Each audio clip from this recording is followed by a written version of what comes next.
efir açılmazsa efire gelmezse yettiler he. Baydak nimedi bilet göt verenler. Baydak depeler. Etizdir ya Bratok. Olmayan da bir adam yurdun sen bilet. Baydağın tipi mukaddes da yurdu için, halk için. Hayır, zaten özün çıkasan da baydağı nime desen, indi kim nime vinavat? Браток, это байдарк demek честь и достоинство, правильно? No. Ты же служил, правильно? Yok, ben служит etmedim, tolka bilemem de. Mesela служит edenler bilir de. Это уже честь и достоинство получается, браток.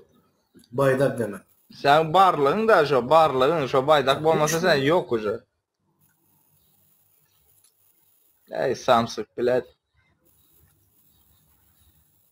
Ne çıktı?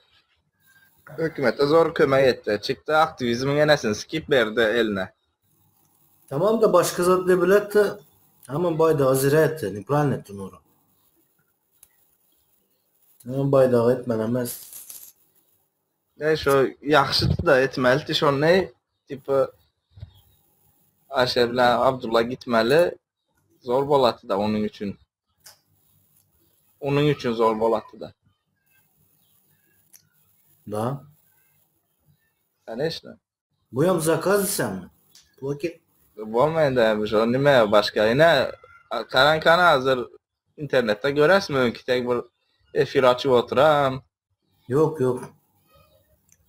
Ya halkın bilet neme padyaşka beri oturanı zaten indiye görmüştüler bu saatten sonra. Yok. Vallahi. Что-то Azat тоже пропал. Sen öz aydotana mən Türkmenistan'a baracaq niyetim yoktu zaten deyip şu Alşerler tutulan vaxtda çıkanda. Baracaq niyetim yoktu, hiç zaten. Bizə onu öngünəm, haydi gəl otantik. İndi öz ağzı bilən okeylədə çıxdı, mən Türkmenistan'a barmaq niyetim yoktu. Ey Alşer bilən Abdullah gitsə, bir taraftan yaxşıyam bolar zaten. Ondan sonra çıktı, sen madem barmaq niyetin olmasa 30. Mart'ta siki adamlar köçəyə çağırdık.